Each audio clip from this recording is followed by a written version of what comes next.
पूजनीय रमेश बाबा महाराज द्वारा वृंदावन में आयोजित जो कुंभ था सन 2010 में इसकी अलग जलाई थी।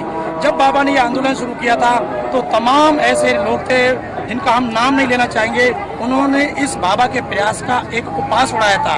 लेकिन आज बाबा के द्वारा जलाई गई ये अलग ब्रज ही नहीं समूचे भारत बल्कि विश्व में एक क्रांति बन गई है। यमुना प्रदूषण मुक्ति के नाम पर पूरे विश्व से इस आंदोलन को सहयोग मिल रहा है। ये बात अलग है कि 2013 में जो आंदोलन शुरू किया गया उसमें इस आंदोलन को केंद्र सरकार ने समझौते के नाम पर एक आश्वासन का धोखा दिया, लेकिन बाबा चुप नहीं बैठे। बाबा की प्रेरणा से आज बाबा के अनुयायी फिर हुंकार भर रहे हैं। यमुना मुक्तिकरण अभियान, इसके लिए एक नई पहल शुरू की है। सदस्यता अभियान चलाया, घर घर जाकर जनता को जगा रहे हैं। आज आप देख रहे हैं कि यहाँ हजारों की संख्या में किसानों का एक जो सम्मेलन हुआ है, इसमें मुख्य मुद्दा रहा है यमुना प्रदूषण मुक्ति। क्या है इसकी आगे की प्लानिंग है, क्या योजना है, बाबा खुद बताएंगे। ये अभी घोषणा हो गई है, हम प्रतीक्षा कर रहे हैं सरकार की, और नहीं तो 1 मार्च को फिर शुरू हो जाएगा 2015 में। हाँ बाबा, वैसे उत्तर प्रदेश सरकार ने तो अपनी उत्तर प्रदेश की सीमा में यमुना के समानांतर नाले बनाने की घोषणा भी कर दिया, आश्वासन भी दे दिया। उनके मंत्री यहाँ घोषणा कर गए हैं। आपके जो सेवक हैं जो बाबा के वहाँ गए थे मुख्यमंत्री के पास, उनको भी आश्वासन दिया है, लेकिन बात है दिल्ली से यहाँ तक आने की। वो उसके लिए आंदोलन करना जरूरी है, क्योंकि सरकार के सामने भी परिस्थितियाँ कुछ ऐसी हैं उससे वो उलझ गई है। उसको जागृत करने के लिए फिर से आंदोलन की जरूरत पड़ेगी। उससे सरकार को बल मिलेगा।